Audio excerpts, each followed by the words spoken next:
Ya, Assalamualaikum warahmatullahi wabarakatuh. Pada pertemuan kali ini, kita akan membahas mengenai konsep dasar dan juga ruang lingkup kajian sosiologi ekonomi. Secara umum, sosiologi merupakan ilmu yang mempelajari tentang masyarakat. Ya. Nah, kenapa kita perlu belajar sosiologi ekonomi? Tidak sosiologi saja dan juga tidak ekonomi saja. Nah, itu karena pertama, menurut Adam Smith, Bapak Kapitalis ya, ini saya yakin teman-teman jurusan ekonomi tahulah sama tokoh ini. Adam Smith itu mengatakan bahwa perilaku ekonomi manusia selalu mempertimbangkan untung rugi atau bersifat rasional. Kemudian kalkulatif atau hitung-hitungan, dan mereka akan berusaha untuk mendapatkan barang itu sepadan dengan modal atau usaha yang dikeluarkan. Dalam arti, seandainya seseorang itu ingin membeli sebuah handphone ya, dengan harga 2 juta. Nah, dia akan berpikir, apakah uang 2 juta yang saya keluarkan itu akan sepadan dengan fitur-fitur yang ditawarkan oleh handphone tersebut. Apakah sepadan seperti itu? Jadi kan pikiran yang rasional. Kemudian hitung-hitungan, kalkulatif, dan dia mempertimbangkan untung rugi. Misalkan saya akan berinvestasi untuk bisnis apa gitu, bisnis keripik tempe misalkan. Nah, dia akan mempertimbangkan apakah keuntungan yang akan didapat nanti sepadan dengan modal yang saya keluarkan. Nah, Adam Smith itu berkata seperti itu. Kalau tindakan ekonomi manusia itu rasional. Sementara menurut ahli-ahli sosiologi, khususnya sosiologi ekonomi, itu meyakini bahwa perilaku ekonomi masyarakat itu sebenarnya lebih kepada hasil konstruksi sosial. Ya, hasil konstruksi sosial dalam memandang fungsi sebuah barang atau jasa. Contohnya, misalkan ada 2 buah barang, yang satu tas, sama-sama tas lah, anggap aja sama-sama tas. Sebenarnya kualitasnya sama, fungsinya sama, namun yang satu ada mereknya, merek branded gitu, atau merek luar negeri, yang satu merek lokal. Nah, yang merek branded misalkan tas Hermes dijual dengan harga 500 juta. Dan tas merek lokal yang hanya dijual 5 juta. Itu ada orang yang mau membeli harga 500 juta tadi. Padahal kalau secara rasional, secara kalkulatif hitung-hitungan, harusnya dia nggak mau kan beli tas yang 5 juta atau bahkan 500 ribu atau bahkan 100 ribu kalau ada, itu kan. Nah, namun kenyataannya dalam masyarakat kita ada orang yang melakukan tindakan ekonomi yang di luar rasional kita. Kenapa? Karena sebenarnya nilai tas tadi itu bukan nilai fungsi, tapi nilai dari hasil konstruksi masyarakat dalam budaya yang menggambarkan bahwa orang yang memiliki tas Hermes itu akan memiliki status sosial yang tinggi, dianggap kaya, dianggap bernilai, dianggap wow kayak gitu. Nah, itu hanya bisa dipahami dengan sosiologi, khususnya sosiologi ekonomi. Nah, di sini saya simpulkan bahwa tindakan ekonomi masyarakat itu tidak selalu bersifat rasional, tapi kadang irasional, sehingga sosiologi ekonomi itu yang mampu menjelaskan tindakan sosial ekonomi ini. Kayak gitu. Kemudian, kita akan membahas tentang tokoh utama atau peletak dasar kajian sosiologi ekonomi klasik. Ya. Peletak dasar atau tokoh utama kajian sosiologi ekonomi klasik itu ada Karl Marx, kemudian Max Weber, dan Emil Durkheim. Ini adalah tokoh sosiologi ekonomi yang klasik. Oke, kita rinci satu-satu apa sih pemikiran mereka. Karl Marx, yang pertama Karl Marx ya. Saya yakin ini anak-anak ekonomi sepertinya juga sudah tahu karena ini juga tokoh ekonomi klasik ya, Karl Marx itu. Dia pemikirannya itu lebih banyak mengkritisi sistem ekonomi kapitalis yang menciptakan 2 kelas, yaitu kelas borjuis dan kelas proletar. Kelas borjuis merupakan kelas pemilik modal, sementara kelas proletar adalah kelas pekerja. Nah, sistem ekonomi kapitalis ini dinilai melahirkan eksploitasi dan alienasi kaum buruh. Jadi, sistem ekonomi kapitalis ini melahirkan kondisi di mana kelas borjuis mengeksploitasi kelas proletar dan menghasilkan, lebih lanjut lagi menghasilkan sebuah kondisi yang namanya alienasi buruh dengan kelas borjuis. Eksploitasi itu tercipta karena para pemilik modal atau kelas borjuis itu berprinsip bahwa mendapatkan keuntungan sebesar-besarnya dengan modal sekecil-kecilnya. Walaupun dalam ilmu ekonomi yang kekinian, sebenarnya prinsip ini sudah tidak berlaku. Prinsip yang terbaru kan dalam keilmuan ya, dalam ranah akademis adalah mendapatkan keuntungan tertentu dengan modal tertentu. Namun realitasnya di pabrik-pabrik, di perusahaan-perusahaan masih menggunakan prinsip mendapatkan keuntungan sebesar-besarnya dengan modal sekecil-kecilnya. Akibatnya apa? Salah satu akibatnya adalah dia akan menekan modal, menekan pengeluaran dengan menekan upah pekerja. Jadi upahnya menjadi rendah, namun disuruh bekerja secara maksimal. Kemudian, kondisi ini itu juga melahirkan yang namanya alienasi. Alienasi itu keterasingan. Kondisi di mana kaum buruh menjadi terasing dari kehidupannya. Alienasi terwujud ketika semakin banyak modal terkumpul untuk kapitalis. Modal tersebut didapat dari hasil kerja kaum buruh, bekerja yang sebenarnya merupakan nilai lebih barang yang diciptakan dari kaum buruh. Namun kaum buruh yang menciptakan tidak memiliki kuasa untuk menjualnya. Bahkan tidak jarang kaum buruh tidak mampu membeli barang yang dia produksi sendiri. Dalam arti sederhana ya, contohnya misalkan kaum buruh ini dia itu terasing dari proses produksinya, dari barang yang dia produksi, bahkan dia terasing dari dirinya sendiri. Bagaimana bisa? Nah, misalkan dia terasing dari proses produksi. Ketika dia membuat barang, dia kan menggunakan alat-alat produksi. Namun, dia tidak kuasa untuk mengendalikan alat produksinya itu.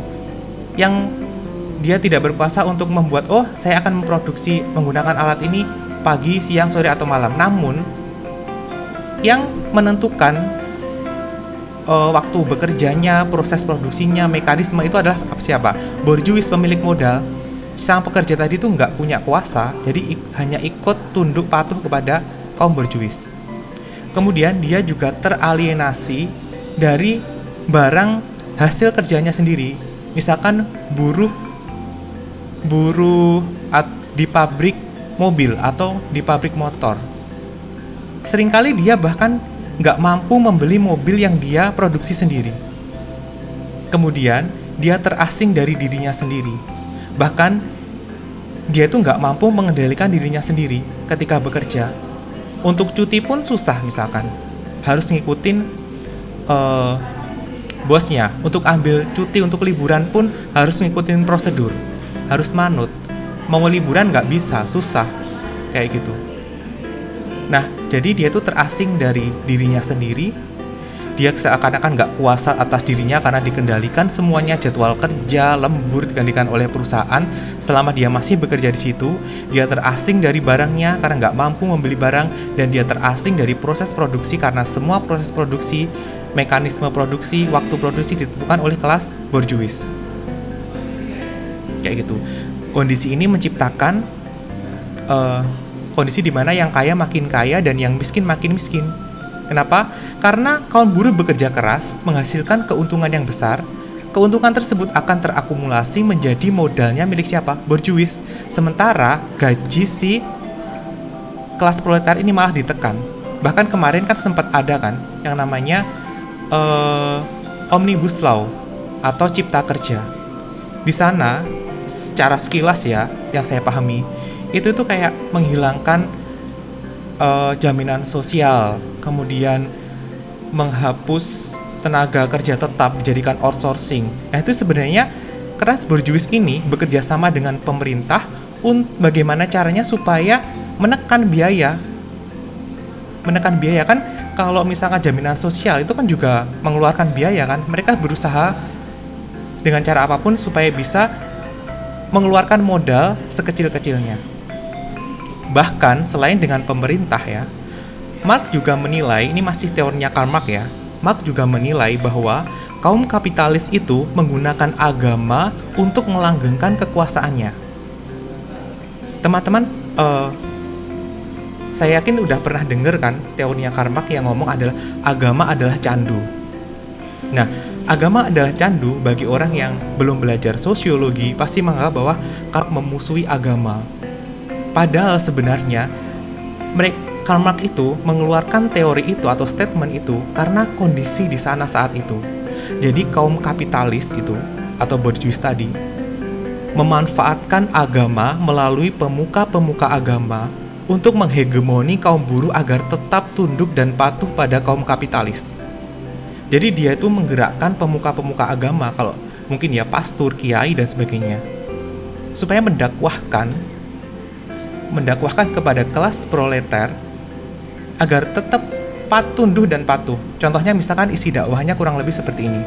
Kita harus ikhlas menerima takdir dari Tuhan, harus selalu bersyukur, dunia hanya sementara, kebahagiaan abadi ada di surga kelak. Kita harus ikhlas dan menerima sebagai rakyat kecil, tidak perlu melawan penguasa. Kita tetap sabar karena kebahagiaannya kita yang abadi ada di akhirat kelak. Nggak perlu melawan, terimalah nasib kita. Kurang lebih kayak gitu. Mungkin ada teman-teman yang pernah mendengar seperti itu. Nah, Marx ya itu mengkritisi kondisi ini, mengkritisi pemuka-pemuka agama di zaman itu yang mendakwahkan ini karena dia menumpulkan kekritisan kaum borjuis untuk melawan, membuat kaum borjuis kan membuat kaum proletar tunduk dan patuh pada kelas borjuis karena didakwahkan paham-paham ini. Makanya Marx itu ingin kelas proletar itu sadar lah, kritis lah, kayak gitu, dan melakukan perlawanan supaya mendapatkan keadilan.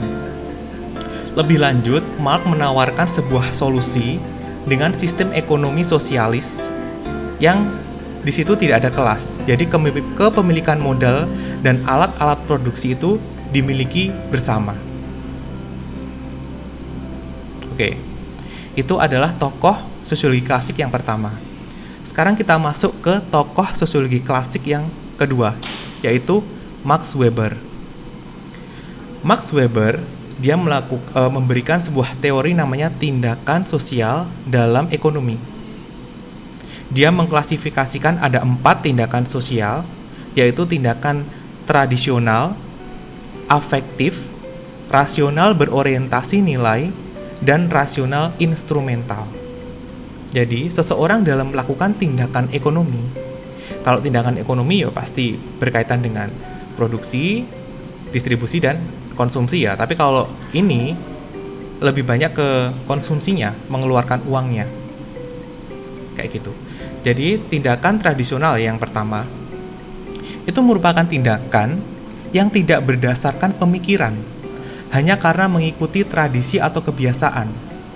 Bisa dikatakan, jika seseorang hanya ikut-ikutan saja, nggak tahu tujuannya apa, nggak tahu fungsinya apa, tapi hanya ikut-ikutan, itu merupakan tindakan tradisional. Misalkan orang rela mengeluarkan uang untuk mengikuti upacara adat tertentu, upacara apalah, yang sebenarnya dia tuh nggak tahu fungsinya untuk apa, manfaatnya apa, yang penting cuma ikut-ikutan untuk membudayakan tradisi misalkan, untuk melanggengkan tradisi. Nah, itu merupakan tindakan tradisional karena dia nggak tahu tujuannya untuk apa, kayak gitu. Kemudian tindakan yang kedua namanya afektif. Itu merupakan tindakan yang berdasarkan emosi atau sentimental. Ya, jadi tindakan ini hanya berdasarkan emosinya bisa jadi emosi rasa cinta, rasa kasih dan sebagainya. Contohnya, misalkan ada seorang yang sedang ingin mendapatkan hati seorang wanita, dia seorang yang bucin. Ya, dia rela mengeluarkan banyak uang untuk menyenangkan hati wanita yang dia sukai. Untuk mendapatkannya, dia rela mengeluarkan uang banyak, mentraktir, membelikan kado, membelikan macam-macam, karena dia cinta dan sayang kepada wanita itu. Bahkan dia sampai rela berhemat-hemat, terus kemudian kebutuhan dirinya sampai minim, mungkin sampai puasa dan sebagainya. Itu adalah tindakan yang efektif karena didasarkan rasa cinta tadi, emosi dan sentimental. Yang ketiga yaitu rasional berorientasi nilai. Merupakan tindakan yang berorientasi pada tujuan atau nilai-nilai tertentu. Misalkan di sini adalah nilai agama. Jadi ajaran agama dianggap sebagai ajaran yang memang bagus, ya, memiliki manfaat, makanya dia ngikutin ya, walaupun harus mengeluarkan uang. Contohnya misalkan seseorang yang melakukan zakat, infak, sedekah, bahkan umroh atau haji, itu kan mengeluarkan uang. Tapi dia itu sebenarnya rasional, tapi rasional bukan rasional yang untuk mendapatkan nggak rasional secara duniawi, tapi dia ada nilai tertentu, yaitu nilai agama yang diturutin, yang dia yakini. Misalkan orang bersedekah, dia meyakini sedekah dapat melancarkan rezeki, mendatangkan rezeki yang lain, kayak gitu. Dia berpikiran bahwa infak ke masjid itu akan dibangunkan rumah di surga nanti misalkan. Nah, dia melakukan tindakan tujuannya adalah akhirat, tujuannya adalah nilai agama yang dianggap baik dan benar itu tadi. Nah, itu adalah tindakan rasional berorientasi nilai. Dan yang keempat adalah rasional instrumental. Merupakan tindakan yang berorientasi pada pencapaian tujuan yang didasarkan pada pilihan rasional atau untung rugi. Ini bisa dikatakan rasional itu mempertimbangkan untung rugi secara material. Tadi misalkan saya mengeluarkan uang untuk membeli sebuah ballpoint 2.000 atau 5.000. Nah, kita lihat kualitasnya, sesuai nggak, sepadan nggak sih dengan uang yang kita keluarkan. Yaitu, saya bekerja dari pagi sampai sore dengan gaji sekian. Itu sepadan nggak sih usaha yang saya lakukan dengan gaji yang saya dapatkan? Nah, itu mempertimbangkan untung rugi. Atau kita berinvestasi sekian, nanti kita dapat keuntungan berapa sih? Kita kalkulasikan, kita hitung-hitung. Nah, itu adalah tindakan rasional yang instrumental. Nah, Weber atau Max Weber itu meyakini bahwa sebenarnya tindakan rasional instrumental itu ya bagus karena dia mempertimbangkan untung rugi. Namun Weber juga menilai bahwa kapitalis atau perusahaan-perusahaan yang saat ini itu memang lebih mengedepankan rasional instrumental. Saya ulangi, jadi Weber menilai bahwa kapitalis lebih mengedepankan rasional instrumental dalam proses produksinya, dalam kegiatan ekonomi ya, termasuk menjualnya juga. Yang sebenarnya menurut Weber itu malah memenjarakan mereka dalam kerangka besi rasionalitas yang terkadang malah tidak memanusiakan manusia.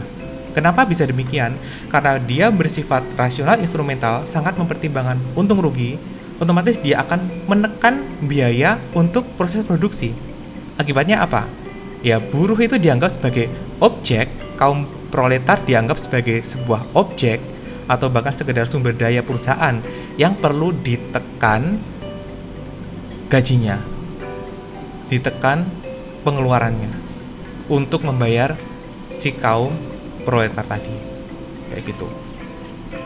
Lebih lanjut ya, dalam bukunya Weber, masih Max Weber, dalam bukunya yang berjudul The Protestant and the Spirit of Capitalism, Weber memperlihatkan bagaimana sebuah ideologi agama, yaitu agama Protestan, khususnya sekte Calvinis, itu mempengaruhi etos kerja penganutnya. Dalam teologi Protestan, khususnya sekte Calvinis tadi, itu mendorong umatnya untuk melakukan aktivitas keduniawian. atau tindakan yang rasional instrumental. Jadi agama itu kalau menurut Weber itu malah mendorong seorang untuk bersifat rasional instrumental. Dia lebih kritis, lebih giat bekerja kayak gitu. Karena mereka itu menganggap bahwa kegiatan berhemat, bekerja keras, terus kemudian menjadi kaya itu merupakan tugas suci dari Tuhan yang harus dilakukan. Jadi mereka menganggap bahwa bekerja keras, kritis, tidak mau ditindas itu adalah kewajiban mereka yang harus dilakukan, perintah Tuhan, perintah agama, kayak gitu. Jadi dari sini kita tahu bahwa perbedaan fungsi agama menurut Max Weber dan Karl Marx itu terlihat jelas beda ya.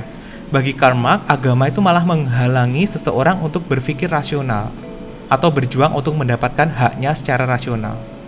Sementara menurut Weber itu sebaliknya, agama malah dapat meningkatkan etos kerja pemeluknya sehingga bisa menjadi orang yang kaya. Nah, ini merupakan salah satu kajian dari sosiologi agama teman kita yang di Fakultas Usuluddin Adab dan Dakwah jurusan sosiologi agama itu salah satunya belajar tentang ini.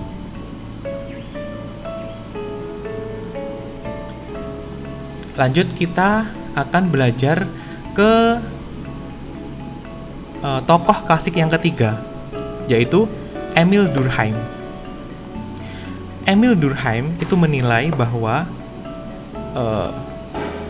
solidaritas atau hubungan ya antar manusia dalam tindakan ekonomi khususnya ya itu dibagi menjadi dua macam, yaitu solidaritas mekanis dan solidaritas organis. Solidaritas mekanis merupakan solidaritas yang diikat karena kesadaran kolektif pada masyarakat yang belum mengenal pembagian kerja. Ini gambarannya seperti masyarakat yang masih tradisional. Jadi dia itu bekerja bareng-bareng. Anggap aja masyarakat desa yang masih terbelakang, dia melakukan sebuah kerjasama, gotong royong. Mereka nggak tahu tupoksinya apa, tugas pokok dan fungsinya apa, sebagai apa. Yaudah mereka bekerja bareng-bareng. Dikerjakan bareng-bareng, semuanya kerjakan bareng-bareng. Kayak gitu. Kemudian yang kedua, ada yang namanya solidaritas organis. Merupakan solidaritas yang mengikat masyarakat yang sudah kompleks dan telah mengenal pembagian kerja yang teratur, sehingga disatukan oleh saling ketergantungan antar anggota. Ini bayangannya seperti sebuah organisasi. Di organisasi itu kan terbagi-bagi ke dalam divisi-divisi, ya, atau bidang-bidang tertentu. Misalkan ada yang bagian keuangan, bagian kepegawaian, bagian produksi dan sebagainya, dibagi-bagi. Nah, itu merupakan solidaritas organis yang sudah mengenal pembagian kerja. Emil Durkheim memang meyakini bahwa solidaritas organis ini itu memang meningkatkan produktivitas dan juga kualitas karena seorang akan semakin profesional dalam bekerja karena sesuai dengan bidangnya masing-masing. Namun, ya, Emil Durkheim juga meyakini bahwa kapitalisme yang menciptakan solidaritas organis ini melalui pembagian kerja, cepat atau lambat pembagian kerja ini akan menghancurkan solidaritas mekanis dan integrasi moral sehingga memperburuk tatanan sosial. Kondisi ini menciptakan anomi, menciptakan sebuah masalah sosial baru dan rendahnya ikatan solidaritas antar masyarakat termasuk kaum buruh. Nah, penjelasannya gini. Kita bayangkan sebuah masyarakat perkotaan di perumahan, ya, yang dengan tetangga pun sudah tidak terlalu mengenal, ya, sekedar saling nyapa aja, tapi nggak terlalu peduli. Misalkan ada tetangganya yang berbuat mesum, memasukkan wanita untuk berbuat mesum ke dalamnya yang bukan mahram, itu kan mereka cenderung cuek, nggak peduli gitu, karena mereka solidaritasnya untuk kontrol sosial udah rendah, kayak gitu. Nah, itu menciptakan sebuah kondisi di mana yang disebut sebagai anomi. Anomi itu kondisi yang menggambarkan sebuah situasi yang kabur antara yang baik dan yang benar. Sebuah kondisi di mana norma dan nilai yang berlaku di masyarakat itu kabur. Jadi seseorang itu kayak aturan-aturan yang harusnya ditegakkan oleh masyarakat itu nggak jelas, mana yang benar, mana yang salah. Itu kondisi anomi, ketataannya udah mulai kacau lah. Kalau ditarik ke dalam sebuah perusahaan ya, misalkan di perusahaan tadi itu kan sudah ada pembagian kerjanya. Oh, kamu bagian keuangan, kamu bagian produksi, kamu bagian kepegawaian, kamu bagian administrasi, kayak gitu. Mereka akan bekerja sendiri-sendiri sesuai divisinya masing-masing. Nah, ini lama-kelamaan akan mengelemahkan solidaritas mekanis tadi, rasa saling memiliki. Akibatnya, misalkan ada salah satu yang tertindas, yang dieksploitasi oleh kelas borjuis, yang lainnya nggak akan membantu karena rasa kebersamaannya berkurang. Nah, ini dampak dari adanya solidaritas organis yang terus dipupuk kayak gitu. Bahkan dalam satu kantor pun mungkin di divisi lain udah nggak mengenal. Akibatnya ketika ada yang tadi ditindas, dieksploitasi, yang lainnya itu kan dia, bukan aku. Jadi kita nggak mau membantu memperjuangkan hak rekan-rekan kerja kita. Akibatnya ya kelas borjuis semakin berjaya karena nggak ada perlawanan. Kalau melawan skala kecil kan nggak akan kuat mereka, kecuali kalau mereka bersatu membentuk sebuah asosiasi buruh atau apa, bisa mungkin diperhatikan. Kalau cuma satu divisi atau apa, ya nggak mungkin kayak gitu kan. Nah, inilah dampak negatif dari melanggengkannya solidaritas organis. Nah, yang saya jelaskan tadi itu adalah kajian sosiologi klasik. Ya, terlihat jelas kan kalau kajian sosiologi ekonomi klasik itu fokus pada masalah produksi. Ya kan tadi produksi, semuanya masih proses produksi. Mulai bahas masalah eksploitasi, kelas borjuis ke proletar, kemudian alienasi, etos kerja, dan solidaritas. Sementara setelah ini, kita akan mengkaji sosiologi ekonomi kontemporer yang akan lebih fokus pada kajian bagaimana kekuatan kapitalis itu mempengaruhi konsumen agar terus mengkonsumsi produk-produk yang mereka tawarkan. Secara sederhana dapat kita katakan bahwa kajian sosiologi ekonomi klasik membahas masalah-masalah dalam proses produksi, sementara kajian ekonomi sosiologi modern atau kontemporer membahas masalah-masalah yang berkaitan dengan konsumsi. Kayak gitu. Nah, bagaimana sih kok konsumen bisa dieksploitasi? Oke, kita bahas.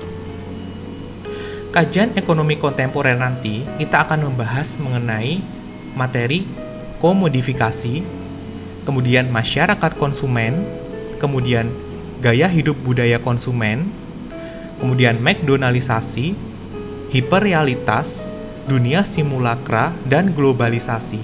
Itu adalah tema-tema yang akan kita bahas. Oke, sedikit saya jelaskan.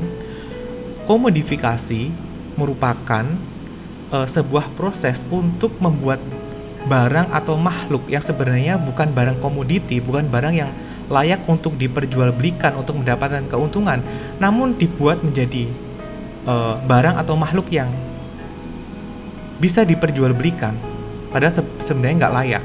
Kok bisa? Nanti saya jelaskan. Kemudian ada juga masyarakat konsumen dan gaya hidup konsumen. Kita sebagai konsumen akan dicetak untuk menjadi masyarakat yang senang konsumsi. Membudayakan konsumsi menjadi sebuah budaya, jadi tren. Kalau konsumsi itu keren, akhirnya banyak orang menjadi konsumerisme. Nah, penjelasannya bagaimana? Setelah ini saya jelaskan. Kemudian kita akan bahas masalah McDonaldisasi. Ini ada 5 prinsip McDonaldisasi. Kemudian ada hiperrealitas, dunia simulakra atau dunia yang dilebih-lebihkan melalui bantuan teknologi, dan juga globalisasi. Langsung masuk ke kajian yang pertama, yaitu masyarakat konsumsi tadi. Jadi salah satu tokoh sosiologi ekonomi modern atau kontemporer yaitu George Richard. George Richard itu menjelaskan bahwa di era postmodern ini kapitalisme menyusun kekuatannya yang besar itu untuk melakukan penjajahan secara kultural, menghegemoni dan memanipulasi hasrat konsumen untuk mengkonsumsi barang sebanyak-banyaknya, walaupun dia sebenarnya tidak butuh. Nah, kemudian Richard menjelaskan bagaimana sih strateginya. Nah, ada 4 strategi yang mereka lakukan. Yang pertama, mereka memproduksi kartu kredit untuk mempermudah masyarakat mengkonsumsi barang atau membelanjakan uangnya lebih dari persediaan yang semestinya dikeluarkan. Dalam arti mempermudah hutang. Itu strategi yang pertama. Kenapa demikian? Nah, perusahaan-perusahaan itu saat ini sudah overproduction. Produksi barangnya sudah berlebih, banyak, dan harus segera laku. Kenapa harus segera laku? Nah, mereka pengen mendapatkan uang, segera mendapatkan uang, supaya bisa diputar kembali. Caranya, mereka mempermudah hutang. Setidaknya dengan hutang itu, dia akan mendapatkan DP lah. DP atau bulanan tetap dapat kan, karena barangnya laku. Mereka mempermudah hutang dengan kartu kredit. Kalau misalkan ada KPR, bahkan ada produk terbaru online pun ya, itu bisa kayak Shopee Pay Later dan sebagainya. Mereka mempermudah itu. Padahal rata-rata atau banyak di antara kita yang gajinya itu masih ya 3,5 juta, 4 juta, 5 juta, 6 juta. Itu sebenarnya kalau beli mobil itu masih belum mampu, tapi mereka memberikan kemudahan ini untuk segera mendapatkan mobil dengan sistem mungkin kredit. Nah, kemudian mereka beli rumah dengan sistem KPR. Dan tidak jarang mereka menawarkan produk-produk ini dengan menyertakan riba atau bunga yang secara ekonomi syariah jelas tidak boleh kan, haram seperti itu. Nah, mereka mempermudah hutang ini supaya masyarakat segera mengkonsumsi. Padahal terkadang juga dengan adanya ini, kebutuhan dasar masyarakat jadi tidak terpenuhi. Karena mereka bingung bayar cicilan, bingung bayar itu cicilan bulanan. Padahal kebutuhan dasar mereka dengan gaji misalkan 3,5, itu cukup untuk kebutuhan dia sehari-hari. Hanya cukup itu ya. Tapi terpaksa harus bayar cicilan, akhirnya mereka kelabakan, bingung kemana-mana kayak gitu. Yang kedua, mereka membangun banyak shopping mall ya, mall-mall itu loh, sampai menjamur di sudut-sudut kota. Mall ini tidak hanya mendemonstrasikan kemunculan variasi produk-produk industri baru, namun juga menawarkan fasilitas menarik untuk dikunjungi masyarakat, dan masyarakat mau nggak mau pasti akan membeli barang atau produk-produk yang sebenarnya tidak dia butuhkan. Jadi mall-mall kayak gini udah menjamur. Kalau di Tulungagung entah ada atau enggak, sepertinya juga sudah ada, di Kediri sudah ada. Kalau saya dulu di Surabaya itu udah banyak banget mall-mall. Di Yogyakarta juga banyak banget di mall-mall. Mereka menawarkan kenyamanan di dalam mall. Bersih, nyaman, bahkan indah, bagus untuk berfoto-foto, instagramable kayak gitu. Dan mereka dan masyarakat itu kayak seakan-akan didorong untuk ke sana. Karena kenyamanannya itu, ada orang yang ke mall itu nggak sadar udah berapa jam. Saya tuh pernah jalan-jalan ke mall itu jam 9 pagi, nggak terasa muter-muter udah hampir sore. Karena saking nyamannya itu jalan-jalan sama teman-teman, sama ya rekan-rekan gitu kan, teman-teman sambil guyonan di sana. Nah, tanpa kita sadari kalau sudah selama itu, masa kita nggak beli kan? Ya pasti setidaknya kita beli makan, beli minum, kayak gitu. Dan mereka itu mempromosikan mall-mall itu sebagai sebuah tren. Oh, kalau jalan-jalan atau hangout ke mall lah. Demonstrasi itu melalui apa sih? Misalkan melalui sinetron atau film. Di sana kita ditampilkan public figure kalau jalan-jalan ke mall. Kalau hiburan ke kafe-kafe. Nah, akhirnya kita sadar nggak sadar, kita ya ikutin lah. Yuk kita hangout ke mall, yuk kita keluar ke mall, kayak gitu. Dan sudah di sana nyaman, aman, waktunya sampai kita nggak sadar, akhirnya kita beli produknya karena tertarik. Kemudian di sana mungkin ada mereka menawarkan ada bintang tamu, datangkan bintang tamu dan apa, pokoknya bagaimana kita bisa ke sana. Bahkan di Macau itu salah satu negara bagian di Cina, saya pernah ke sana waktu ikut konferensi internasional itu. Di sana ada sebuah mall yang buka 24 jam dan langit-langitnya itu bahkan langit-langitnya itu seperti langitnya asli, langit kayak siang hari gitu. Walaupun saya ke sana jam 11 malam pun kayak berjalan di siang hari, kita nggak sadar itu di mall. Kita jalan-jalan 5 jam pun kayak nggak sadar. Di sana indah, bahkan di dalam mall itu ada sungai, ada perahunya, kita bisa naik perahu di situ. Dan suasananya dibikin sangat nyaman, toko-tokonya bersih, rapi. Akhirnya kita ya kalau ke sana setidaknya pasti beli oleh-oleh, beli apa kayak gitu. Yang mendorong untuk ke sana. Yang ketiga, itu membangun yang namanya cyber mall. Cyber mall atau mall-mall digital yang menawarkan belanja 24 jam sehingga meningkatkan konsumsi masyarakat yang membelanjakan uang yang tidak semestinya dibelanjakan. Cyber mall itu apa sih? Cyber mall itu kayak Shopee, Tokopedia, Lazada, OLX dan sebagainya. Nah itu kan kita bisa belanja 24 jam. Bahkan kita misalkan malam-malam pas waktu senggang, pas rebahan, kita main handphone, ya, scroll kayak gitu. Kita pengen tiba-tiba kita pengen tas buka. Ya kita bisa langsung beli saat itu juga walaupun jam 11 malam, 24 jam kita bisa. Bayarnya gimana? Bayarnya sekarang gampang sekali, bisa pakai mobile banking, internet banking. Cyber mall tadi selain menawarkan kita bisa belanja 24 jam, itu kita bisa membayar juga langsung di situ. Bahkan ada tadi aplikasi penawaran Shopee Pay Later. Bahkan saya sudah limitnya kayaknya bisa 1,5 juta kayak gitu. Nah, itu kan mempermudah kita untuk belanja. Sering kan kita misalkan malam-malam pas gabut, pas waktu luang, main handphone, buka Shopee, tiba-tiba pengen akhirnya diklik beli. Akhirnya banyak sekali barang-barang yang sebenarnya tidak kita butuhkan tapi kita beli. Kayak gitu. Apalagi bisa bayar di tempat, COD, tadi bahkan utang kayak gitu. Yang keempat, mereka menawarkan berbagai katalog produk di berbagai platform digital untuk meningkatkan penjualan produk mereka. Ya, katalog maksudnya gimana sih? Menawarkan berbagai katalog produk di berbagai platform digital untuk meningkatkan penjualan produk-produk mereka.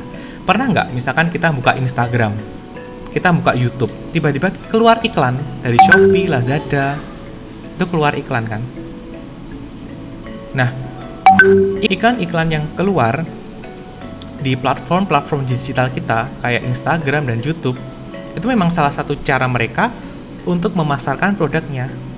Bahkan sekarang lebih canggih lagi kan, misalkan kita klik searching tas gitu ya di Google atau mungkin di Shopee, nanti yang muncul di iklan yang muncul di Instagram kita, di YouTube kita itu adalah iklan katalog-katalog tentang tas.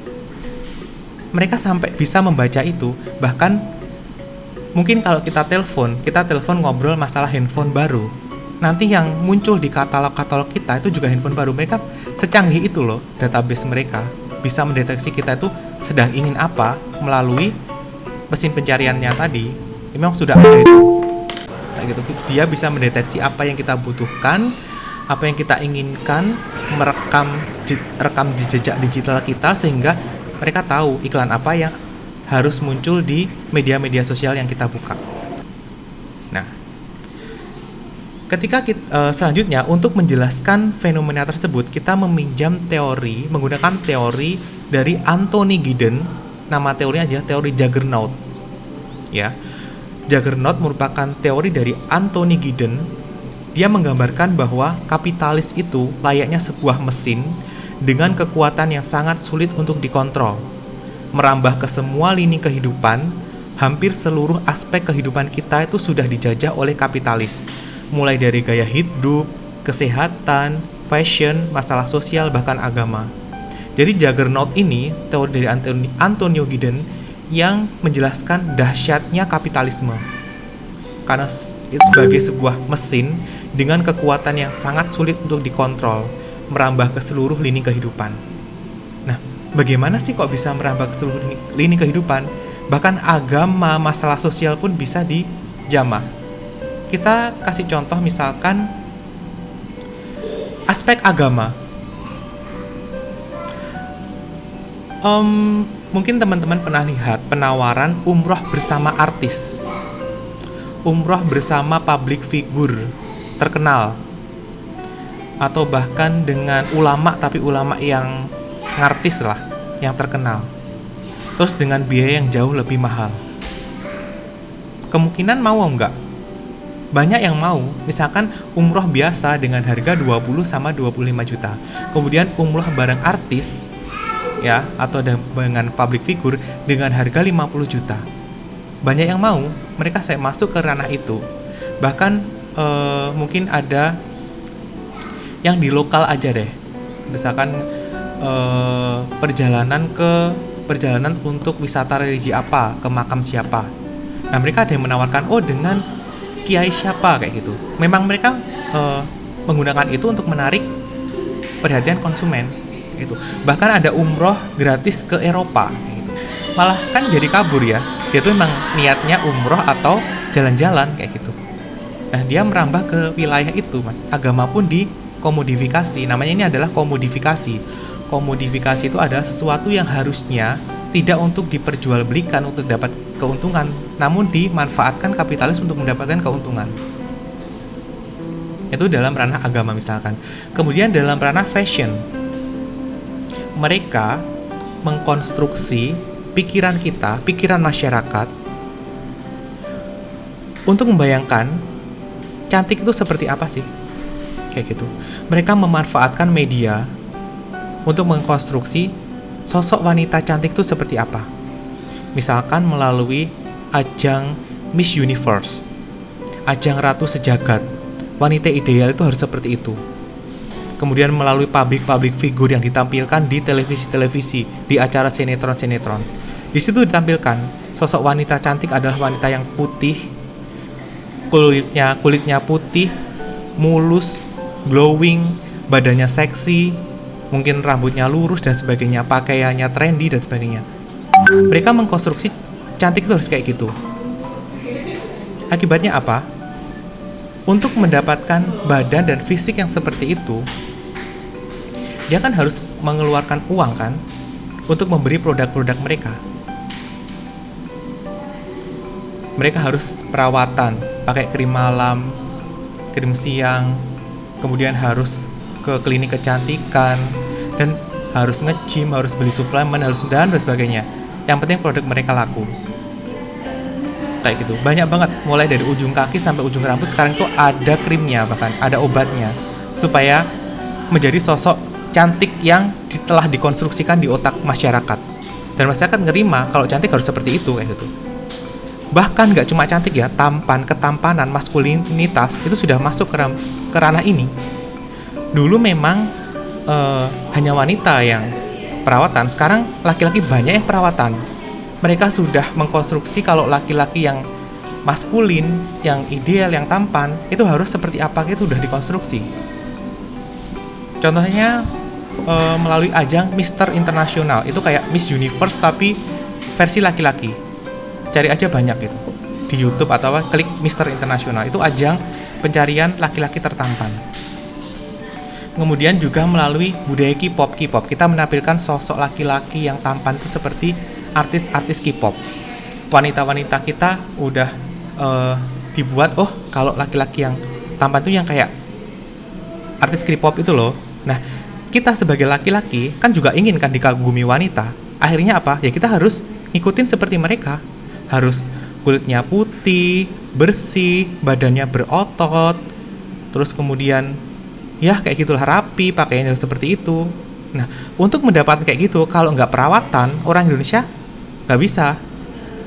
Pori-porinya harus kecil. Akhirnya sekarang produk-produk ketampanan untuk laki-laki itu banyak banget. Mulai dari ujung kaki sampai ujung rambut ada. Krim malam untuk laki-laki, krim siang untuk laki-laki, bahkan produk-produk di klinik-klinik kecantikan pun kayak RH, Natasha, dan sebagainya. Itu udah banyak krim untuk laki-laki, perawatan untuk laki-laki.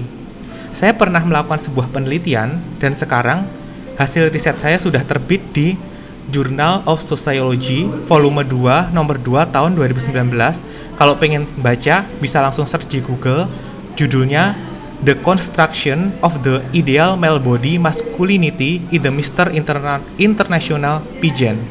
Jadi di sana mereka berusaha meluaskan mangsa pasarnya untuk produk-produk kosmetik dari yang dulunya hanya perempuan, sekarang masuk ke ranah laki-laki, supaya keuntungannya bisa 2 kali lipat.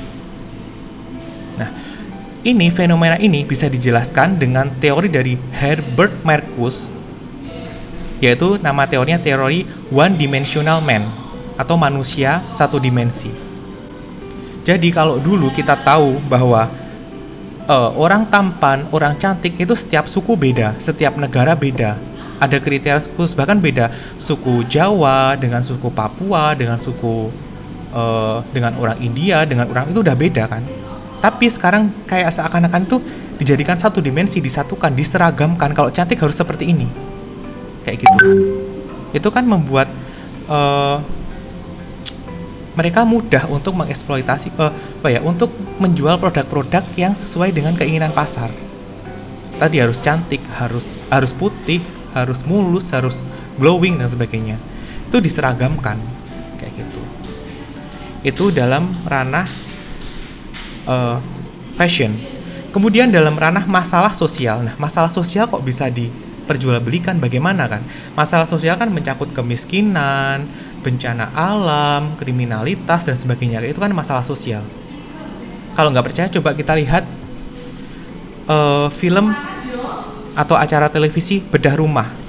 Kemudian Seandainya Aku Menjadi. Kemudian Mike Pelunas Utang. Nah, dia itu kan menampilkan sebuah realitas kemiskinan masyarakat yang untuk mendapatkan keuntungan dari iklan-iklan dan menarik masyarakat. Jadi kesedihan, tangis, masalah sosial itu dimanfaatkan untuk mendapatkan keuntungan. Bahkan ini nggak hanya kapitalis aja ya, maksudnya kaum pabrik atau industri pertelevisian, bahkan sekarang konten kreator YouTube banyak yang memanfaatkan masalah sosial untuk mendapatkan pundi-pundi uang di YouTube mereka. Misalkan prank ojol, prank gelandangan, pengemis dan sebagainya. Mereka yang menjual tangis itu, mereka menjual kesedihan mereka supaya banyak ditonton, dapatkan bantuan. Nah, ini adalah bentuk komodifikasi masalah sosial. Hal yang seharusnya kita atasi bersama, tidak perlu kita cari keuntungan, akhirnya dapatkan kesempatan untuk mendapatkan keuntungan. Itu namanya komodifikasi. Selanjutnya kita juga akan membahas masalah McDonaldisasi. Ini teori dari George Richard. McDonaldisasi merupakan cara kerja yang menekankan pada prinsip restoran cepat saji, yaitu McDonald. Salah satunya, ini ada 5 prinsip ya. Nanti akan kita bahas pas bab McDonaldisasi. Namun di sini saya jelaskan salah satu prinsip yang cukup utama, yaitu prinsip efisiensi. Restoran yang dulu, kalau kita gambarkan ya, kita misalkan ke restoran zaman dulu, kita itu kan datang, terus kemudian dipersilahkan masuk, silahkan duduk, terus habis itu kemudian kita duduk. Habis itu ada pelayan yang datang untuk melayani kita, menanyakan mau makan apa, dikasih buku menu, ditulis, kemudian nanti makanannya setelah selesai dihantarkan, terus nanti bahkan bayarnya pun bisa jadi di situ juga. Namun dengan prinsip efisiensi ini, restoran yang dulu melayani konsumen, kini konsumen yang diminta untuk melayani dirinya sendiri. Kita bayangkan kita ke McDonald kan, kita datang, masuk, kita langsung berdiri antri untuk mendapatkan menu, untuk memesan menu makanan. Kemudian kita nunggu sampai makanannya, terus kemudian kita bayar di situ. Terus kemudian kita bayar di situ, kemudian habis itu nunggu sampai makanannya tersaji, bahwa kita bawa sendiri ke tempat duduk kita. Setelah kita makan, bahkan sekarang didemonstrasikan untuk membuang makanan sendiri. Oke, kita dikonstruksi bahwa itu adalah suatu hal yang benar, yang baik. Padahal di balik itu, kalau kita kritisi, sebenarnya mereka itu menghemat pelayan, menghemat biaya untuk melayani kita. Kalau misalkan ada pelayan, kan mereka harus bayar pelayan untuk melayani kita, dan dengan itu mereka akan bisa mengkat ya, bisa dikatakan mereduksi biaya untuk membayar pelayan tadi. Kita disuruh melayani diri sendiri. Kita diminta untuk melayani diri kita sendiri. Kalau kita kritisi ya sebenarnya. Mereka menekan biaya untuk pengeluaran. Namun karena kita sudah dikonstruksi, oh itu yang benar, itu yang bagus. Akhirnya kita ya udah biasa aja, kita melayani diri kita sendiri, ya udah nggak apa-apa. Kayak gitu. Kemudian kita akan membahas bab namanya hiperrealitas. Ini adalah teori dari Jane Baudrillard. Dia menjelaskan bahwa tentang sebuah dunia yang melampaui realitas. Sebuah dunia yang bersifat artifisial atau superficial yang tercipta melalui bantuan teknologi simulasi dan rekayasa pencitraan yang mengambil alih dunia realitas alamiah. Jadi sebuah dunia baru yang diciptakan oleh kapitalis ini untuk mempengaruhi kita. Sebenarnya dunia yang di luar batas, yang di luar rasional kita sebenarnya. Ini kita lihat di mana sih? Di iklan. Gampang banget kita dilihat di iklan. Sebenarnya kita tuh sadar kalau iklan itu bohong kan, hoax kan, banyak yang hoax iklan itu.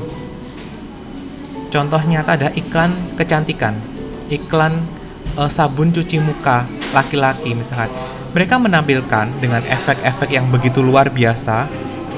Mereka menampilkan bahwa setelah menggunakan produk itu, dari muka yang kusam langsung cerah, glowing, putih, bahkan kayak gitu. Sebenarnya kita tahu kalau itu bohong, tapi kita mengkonsumsinya setiap hari. Kita ditampilkan setiap hari. Ada sebuah teori yang menyatakan bahwa kebohongan yang ditampilkan, kesalahan ya, ketidakbenaran lah, yang ditampilkan secara berulang-ulang itu akan menjadi sebuah kebenaran yang diyakini. Tanpa kita sadar, kita mengkonsumsi hoax itu tiap hari, kita lama-kelamaan akan terbiasa, dan kita akan yakin kalau, oh iya, siapa tahu kita akan bisa. Akhirnya kita membeli produk itu. Kayak gitu. Bahkan iklan kan banyak yang hoax kan, tapi kita memakluminya, bahkan kita akan membelinya. Kayak gitu. Dia menciptakan dunia. Kita beli misalkan iklan hamburger. Kita lihat senikmat itulah di iklan. Padahal itu sebenarnya efek-efek kamera, bahkan itu bukan daging yang asli. Kita tahu, tapi kita kayak seakan-akan, oh enak banget ya, akhirnya kita beli. Kayak gitu. Itulah dunia hiperrealitas, dunia simulasi yang sadar nggak sadar kita sudah terpengaruh kayak gitu.